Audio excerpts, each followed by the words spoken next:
world, Sean here. So today I'm going to be installing the ride command system in my 2020 Polaris RZR S4 1000. So this is a system that did not come on the S models.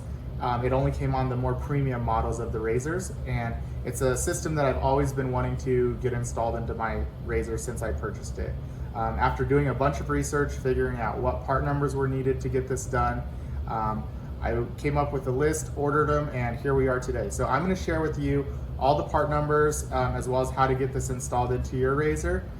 There is going to be some fabrication because the ride command install kit that you purchase isn't made for the dash piece that you're going to need to work on your RZR. So you'll have to build your own custom mounting brackets to bolt the ride command system to the dash piece, but I'm going to take you through how to do that as well. So without further ado, let's get started on this project. So the part numbers that we'll need to do this install will be the ride command dash panel 2637724-070, the ride command head unit 3280922, and the ride command install kit 2884021. Now with the install kit, it comes with the wiring harness as well as the ride command bracket that mounts it to the dash panel. We won't be using that mounting bracket, we'll be fabbing up our own, which I'll show you in the next step. Okay, so the first step is to build the mounting brackets for the ride command. I used 1 inch wide by 1/16 inch thick aluminum stock from Lowe's for this. However, you could get away with using 3/4 inch wide stock that I think would work even a bit better. So you're going to measure and cut 3 pieces of the stock. They don't have to be precise measurements as long as you cover both the ride command mounting holes as well as the mounting holes in the dash piece. Once you do that, you'll want to bend the pieces in a bit of an S pattern to allow for the bracket to sit flush on both the ride command and the dash piece. I stuck mine in a vise to make the bends. When that's done, you can then measure and drill the mounting holes in it using a 3/8 drill bit. And using the supplied hardware, mount the bracket to the ride command and then to the dash piece. You'll need to buy screws to mount it to the dash piece. I bought number 10 by 3/4 inch screws from Lowe's to do that. So now that we've assembled our ride command and dash piece, we can start on the RZR. We need to first disconnect the battery from under the seat. We'll remove the hood and remove the 2 T40 Torx screws to give us access to the current dash panel. If you have a windshield, you'll also want to remove that as well, as we'll need to disconnect the current connectors plugged in behind the panel. So let's get that done really quick and then we'll move on.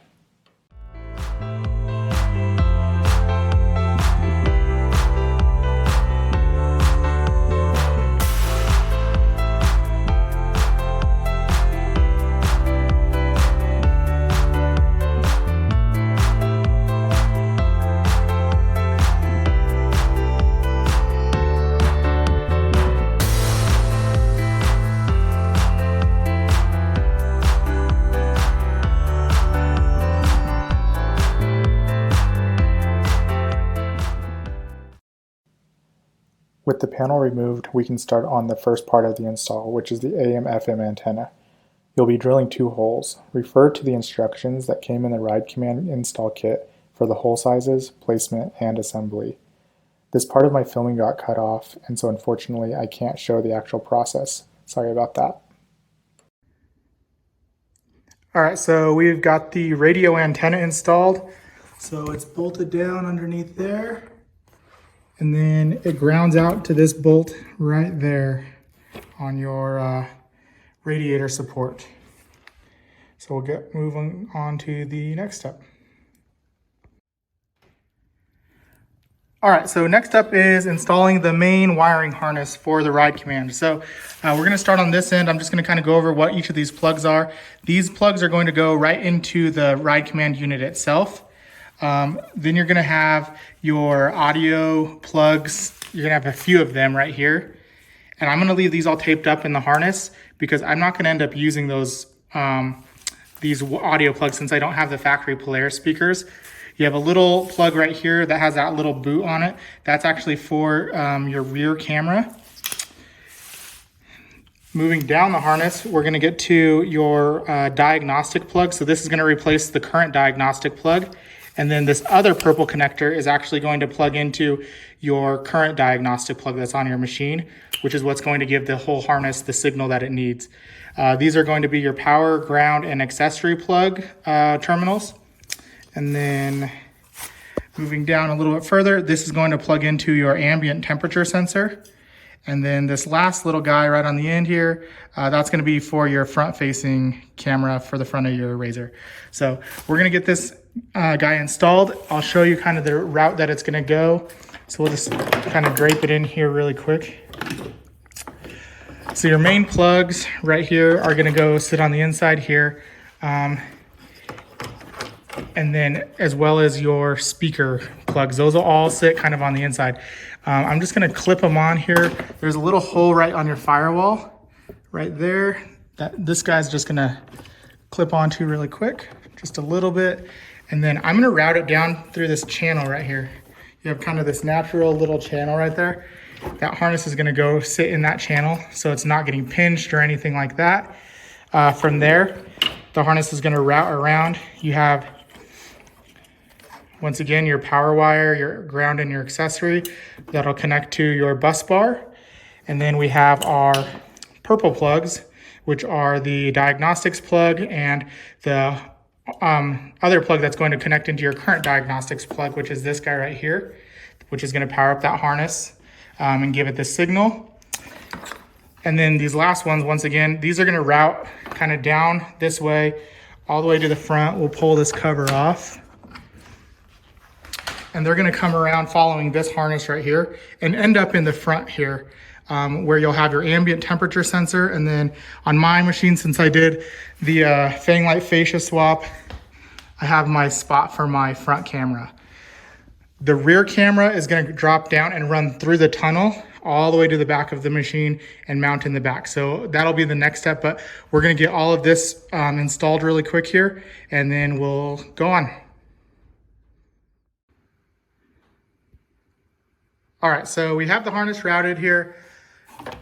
Here's your main connectors. I ended up having to route it on this side, on the passenger side, instead of this side that I originally had said in the last video clip, because I needed extra length to get down to where the sensor is, the air temperature sensor is, and the front-facing camera. So I routed it on this side. There still is enough space on this side for it to clear. I drilled a hole right there where your diagnostic plug plugs into the new harness. So this clips into the wall. Your new diagnostic plug that's off the new harness plugs back into your existing port. And then I plugged the relay in. There was a little hole right there for that to clip right into for the relay. The rest of the harness, once again, it's gonna route kind of down this way, down and around, comes out here. Here is my camera plug. That's gonna go right there. And then the other harness for the ambient temperature sensor routes behind this guy or this module, and then it actually clips on right there. So that's pretty much it for as far as that wiring. Once again, the rear camera is going to run through the tunnel, so that'll be here in a little bit. I'm going to get that done. But your next step is going to be actually getting your dashes put together. So I went ahead and pulled my old buttons out of this dash piece, the key, and then also the 12 volt, and I installed them into this guy right here, so the new dash piece. So this guy's all ready to go now. We can pretty much get it into place, get our plugs plugged back into the back of it, and then I think we're ready to run the cable for the rear camera all the way to the very back will be the next step. So let me get that installed, get these plugs all plugged back into the back of the new dash piece, and we'll move on. Okay, so now that we have all of our connections plugged back in, with the exception of the bigger 16 pin and the 32 pin that goes into the back of the unit, we're gonna get the GPS antenna installed, which is this guy right here. It's gonna have this blue terminal. So normally you would install it on a cross member that goes right here. I don't have that since I did the Fang Light front fascia swap. So I'm actually gonna stick mine to this guy right there. As long as this piece is facing up, we'll be okay. And then the wiring is gonna just kind of route this way through the grommet down there in, and it's gonna plug into the blue terminal right in the middle right there. So we're gonna get that done really quick and then we'll move on. Okay, so we've got our antenna installed. It's plugged into the back of the unit right there. The next thing we're gonna do is we'll plug in our bigger connectors as well. We have this guy right here, which this is the updating port for USB. Normally on the newer model razors, this would go into the glove compartment or the little dash compartment that sits on top of the new dashes. Since ours doesn't have it, I'm actually going to drill a hole into my glove box since there's this little grommet here, and I'm going to install it into the glove box. And it's actually going to plug into this little connection port right there. So it'll plug in right into that one right there. Just like that. And like I said, I'm just gonna drill a hole right in the glove box and route it down into there. So we'll get that done really quick and we'll move on. So I used a 1-inch hole saw to make the hole for the grommet to fit into. Okay, so now that we've got the updating USB plug installed in the glove box here, it's time to install the rear camera. So that's gonna plug into right here. We're gonna run the harness, which is this guy right there. That's gonna run down through the tunnel all the way out to the back. We'll drill our hole in the back for the rear camera. Actually, and while we're at it, while I'm thinking of it, so this is your radio antenna. We can actually get the AM/FM antenna plugged in onto the ride command right here too. So we'll get that also clipped in there. This last port, I believe, is for the person-to-person or vehicle-to-vehicle system where you can track if you and your friends all have ride commands where you can track where they are. I don't have that separate antenna. I might get it later on, but for now that connector stays empty. So we're gonna get these cameras installed. I'm gonna also install this front camera while we're at it. You might have to drill a hole for your front camera as well, since once again I did that fang light swap. I have that port there. I can't remember if the older fascia has a port for a front camera. So you might have to do some modifying for your front camera there on that side of it. But we'll get this wire ran and get these cameras installed. We'll get this piece also buttoned back up because it's pretty much installed once we get that last harness plugged in there. And then the big connectors plugged in the back. We'll be ready to clip this back on. So I'll get that also installed while I'm at it. And then we'll resume to get this thing started up. So I'll see you here in a few. Okay, so I've routed the wiring back here. I haven't zip tied it up yet, but it came from back there up here. And in the back here, there's not really a great place to mount the camera. I opted for right underneath the cross member right here, or of the roll cage.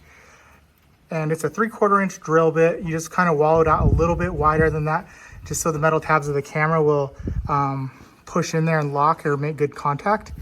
The only downside to the mount right there is you do catch a little bit of this roll bar right here. I'm gonna turn the vehicle on just so you can see it and see what I'm talking about. It doesn't make a huge difference. It still will be able to see, pretty much pretty clear field of view out the back, but you do catch this at the top of the camera. So I thought about mounting it, up here, or maybe in right here in that grate right there, but it just didn't seem like a good way to actually fix it in there. So I just opted for that lower spot, but I'm gonna turn this on really quick. And that way you can see, let's see here. We'll put it into reverse.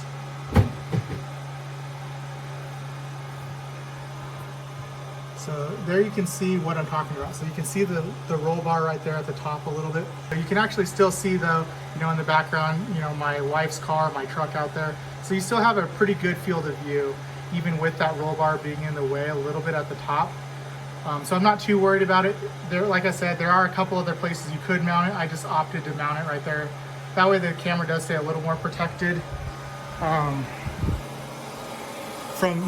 debris and whatever else. But there it is right there. I'm gonna turn this off really quick so my particle separator shuts down. Other than that,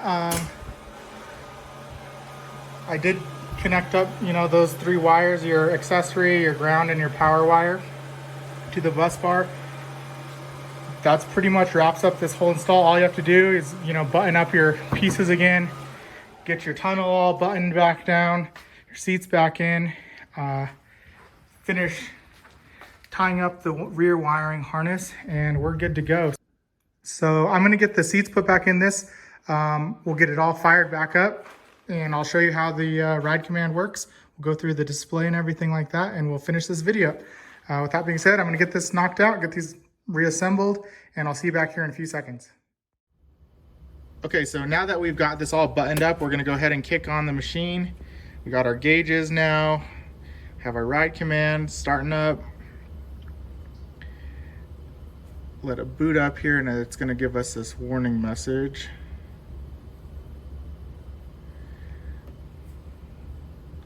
All right, so this is kind of the main gauge screen, and you can actually adjust your gauges right here. You can change the different layouts by going to that menu right there. You're also going to have your navigation is going to be next, so it's going to probably pick up the GPS satellites here pretty quick. There it goes. It'll tell you where you're at. You can follow trails. You can set up all of your waypoints, things like that. Your next step is your phone, so you can actually connect your phone to this through Bluetooth. You'll be able to stream music through it, take on text messages and calls and things like that. And then let's see, this next menu is going to be just kind of your general menu. So you have all your different things where you can get to gauges, your cameras, so we can get to our cameras. There's my rear camera, and like I'd mentioned, I do have that little crossbar across the top of there from my roll cage, which it doesn't take away from a huge point of the field of view, so I'm totally okay with that. Your front camera, pardon the messy garage, I have a million other projects going on right now, so this is just one of the ones I was just trying to knock out so I can get my garage space back. Let's go back to this menu. Once again, you have your music, your phone stuff. We can go to our major settings page. So this is going to tell us the vehicle info.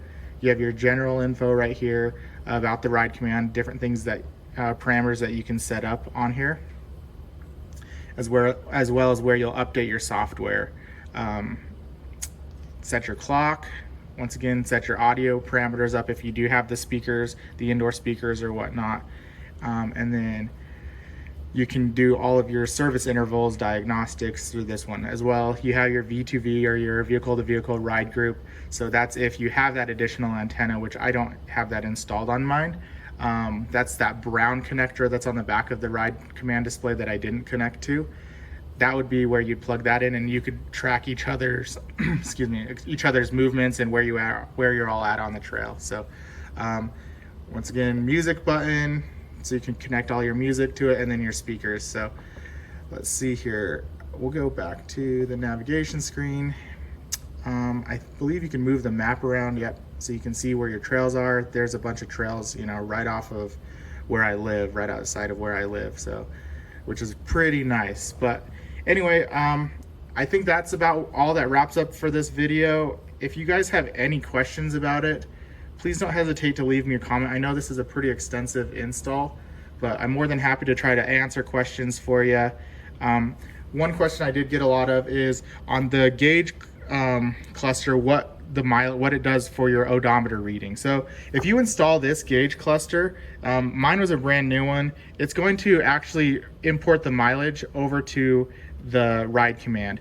If you use your stock gauge cluster, or say you don't install this part and you have your stock circular gauge cluster, if you connect that into this before or when you fire this up, it's actually going to take the mileage off of that and put it onto this. So you should be okay with your odometer reading. But once again, if you use and do the retrofit for this guy too, it's going to sync to whatever mileage you have. So luckily my machine only had about 300 miles on it.